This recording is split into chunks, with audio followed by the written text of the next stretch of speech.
Welcome back. Sorry for the technical difficulty. Our last segment tonight is a layout tour of the Denver and Rio Grande Western by Bob Meckley.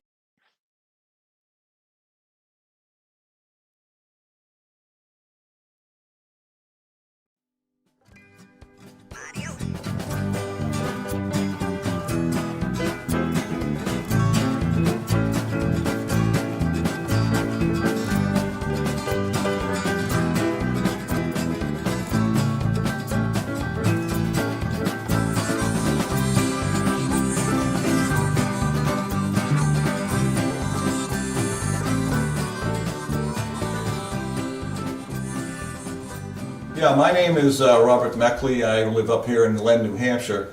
I grew up in Marblehead, Massachusetts on the B&M, and up until I moved to Switzerland for my dad, I didn't know anything about the narrow gauge, and the Swiss have meter gauge. So I got into this whole thing, and I decided to settle in on this layout. And this layout represents what is called the third division of the Denver and Rio Grande narrow gauge.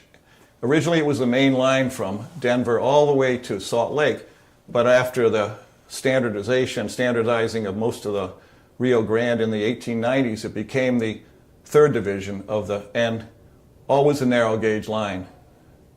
And it runs from the town of Montrose back to Salida. And this represents the town of Gunnison, which is about halfway. And at one time it was a division point, but in the later years it was really between two districts. But we have a full engine house, 10-stall engine house, all coaling facilities. And what they had to do, which really made it interesting, is the larger engines on the Rio Grande, the ones you still see today, the K36s and the K28s that run on the Cumbres and Toltec and the Rio Grande, Denver and Rio Grande up to Silverton. They had to use the lighter engines on the second section, which runs from here and goes all the way out back to Montrose. And that makes it really interesting because even the passenger train, they had to go from the larger engines to the smaller ones. And it had to do with the weight of the rail and also through what they call the Black Canyon of the Gunnison. And the bridges there had never been replaced and the curves were so tight. So that's how I got into this. And this is my first layout, and I have never, up until I joined the Model Railroad Club in North Conway, I never bought a standard gauge engine. So how's that? This was my first layout, and to understand what I went through is I actually have the track diagrams for the whole division. I decided on this way back in the 60s when I rode the abandoned grades over the Marshall Pass. And in the 90s, I went on a special trip on the Cumbres and Toltec, and we ran with a four-engine freight up Cumbres Pass, and I have some videos of that. And that set me up. I had that in DCC. All of a sudden, I said, I want to do this and put a helper district in. So that's how it sort of developed. I first started from the Gunnison area, and I have the original drawings from Colorado Railroad Museum and a couple other people that had all the old drawings for all the different buildings. And slowly I worked my way around, developed a track plan, and built this. The first section I finished about 1910, I think, 2010, I mean, and then have a train bridging the gap and do a complete reset. All the original from the Colorado Railroad Museum, they printed the actual 1919 track alignment drawings, the original ones required by the government. So I have a stack of those, and they're this big. Wow! And they they have detailed plans of the yard, the wide, everything. All this you see here is based on that. Really? No, this has been a one-man project. I know a lot of folks, and I got involved with the group up here, but no one was into narrow gauge, and so it was a specific thing that I did. So I did it after I retired, and I kept going at it, and it kept me pretty busy doing this, the bench work and everything. Mm-hmm. They had some people that actually helped me paint the backdrop. That's about it. Got it. Most of the folks were into, not at that level around here. Sure. Because And I then really this, wanted to go crazy and really make it look like the photographs. So, from 2000 and what was it, 2007 or 8, Blackstone came out with their K27s. I bought 2. They are the best running engines I've ever seen. It's as if a modeler designed an engine to run rather than a manufacturer. Because if you look at the brass trains, and I have some of those, you have the right side pickup on the engine and the left side on the tender. And that is not very good for track. Every one of the Blackstone engines, they have a split frame on the engine where the pickup, there's a left and a right pickup. And it's not like Bachmann has little wipers on their locomotives. The axles carry they're split axles like an Athearn diesel, and they actually carry through the frame to the back there, and so it's unbelievably reliable. So I don't need a keep alive on any of my engines except for the brass ones. Interesting. And most of these are all tsunamis, so they're pretty much 100% tsunami decoders. Even the ones where I added to the brass engines, and I have of the brass engines I'm using, I have 1 of 4. I have 4 that I use. And that's because Blackstone never made a model of those. So this represents the town of Gunnison, Colorado, which at the time of the railroad running was originally a division point, and then it was the difference between two districts. And the major back in the 1950s, the coal trains went down to Crested Butte. If you guys know the ski area, at one time it was a big coal mining town, and that goes off on the Y.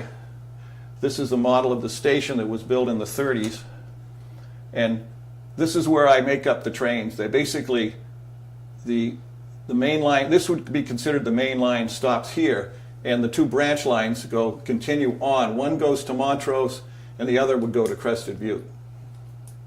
And the town is just a accumulation of Walthers and other kits that I put together over the years and finally put them in. Although many of the names of the buildings represent real places in Gunnison. I went through the historical society there and I got names of older buildings, although I didn't copy them.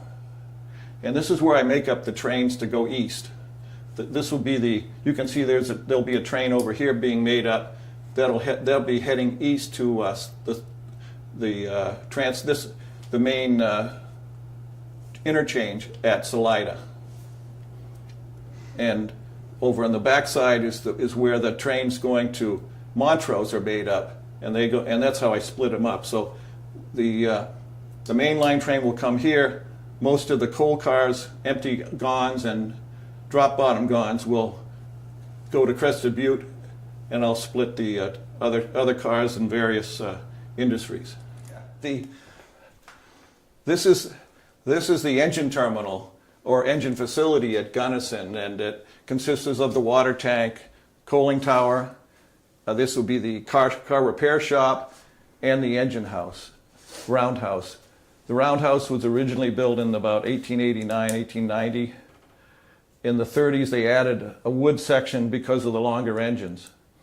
I copied this, but I drew different plans because, for one thing, is the turntable at Gunnison was 80 feet. This is the 65-foot table from Durango. So it's a little smaller, but the plan is based on the actual layout, in fact. And the background you see over there is actually the real background. But today, the city or the town tore down most of these facilities, and the main track is called Rio Grande Road, and this is the parking area for the airport. So the airport would actually be right here. And when I took that backdrop, I went behind the runway. I went way down beyond the runway, and I had to wipe out the control towers, which are right there. So anyway, so that's, and all those backdrops you see were taken within the area of the town of Gunnison.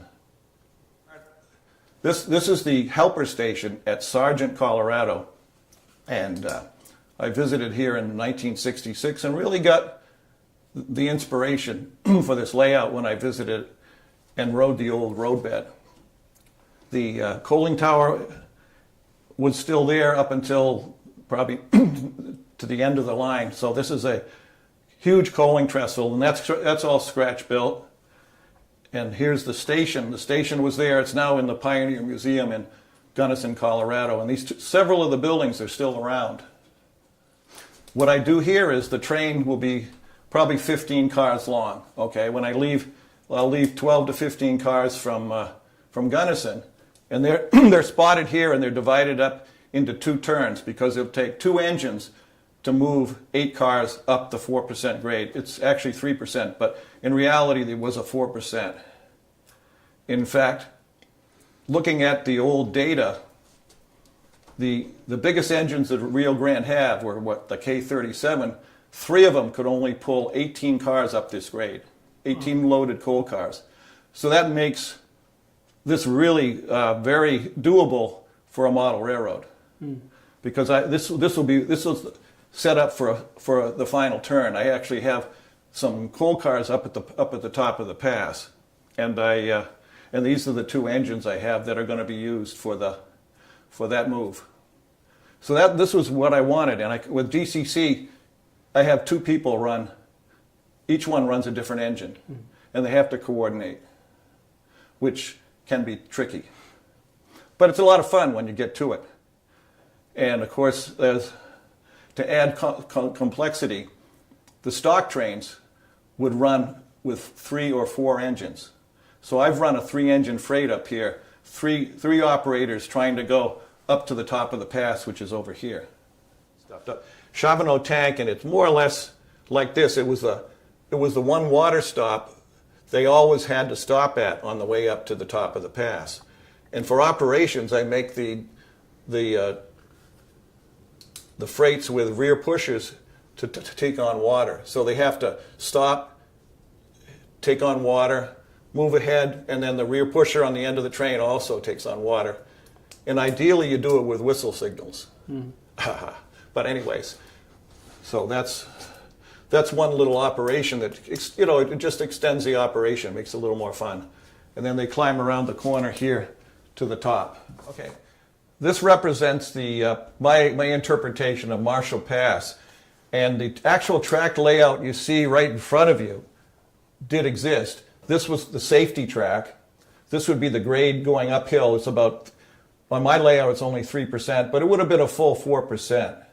And one of the best videos I've ever seen is of a 4-engine stock train pounding up this grade, and it was taken right here. It was taken, and these guys were taking pictures of it. So but over here is this is actually represents the station at Cumbries Pass, because the original Marshall Pass was completely covered with a snow shed from here all the way back.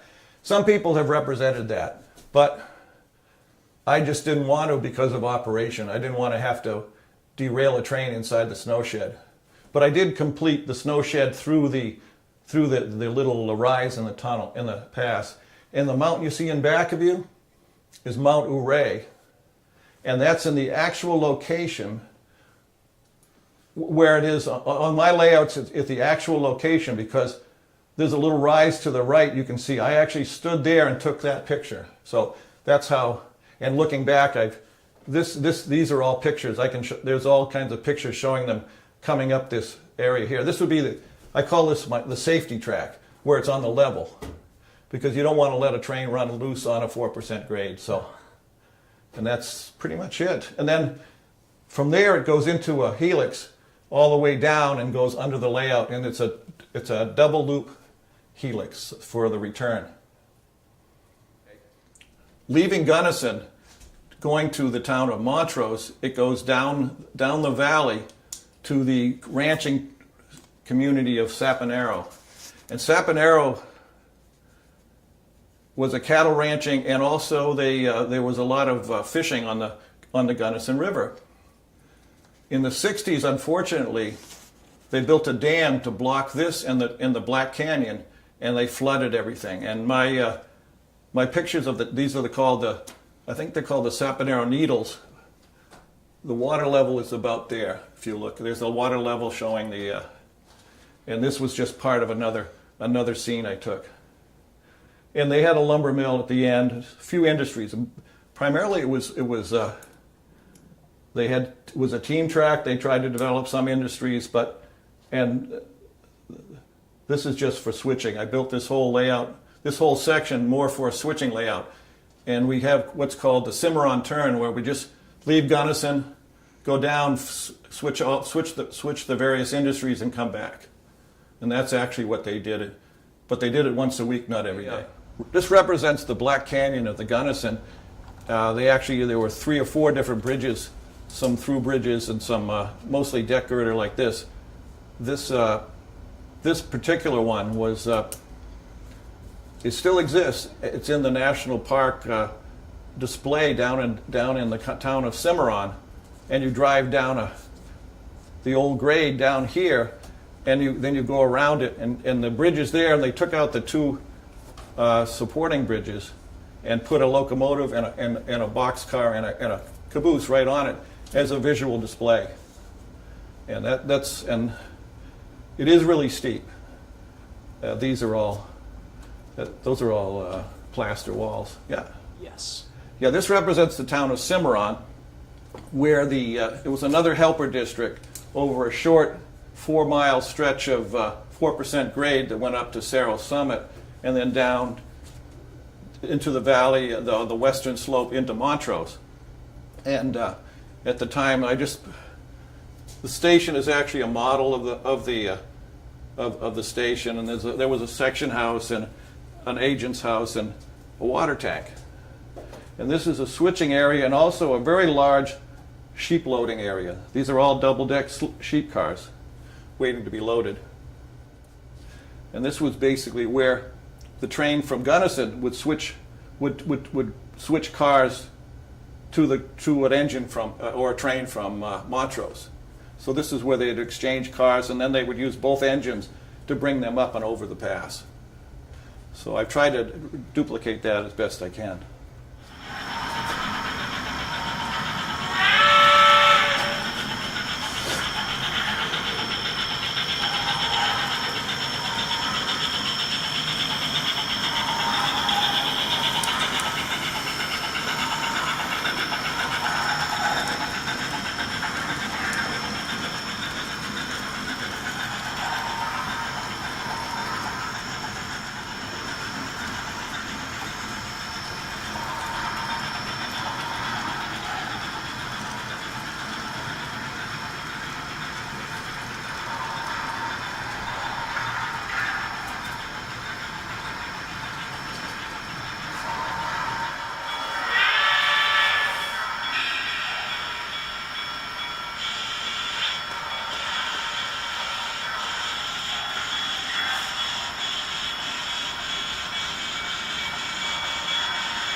here's the, I have this somewhere. This is the engine house. And this was where the car repair shop was.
Well, that was a neat layout, the Denver and Rio Grande Western by Bob Meckley.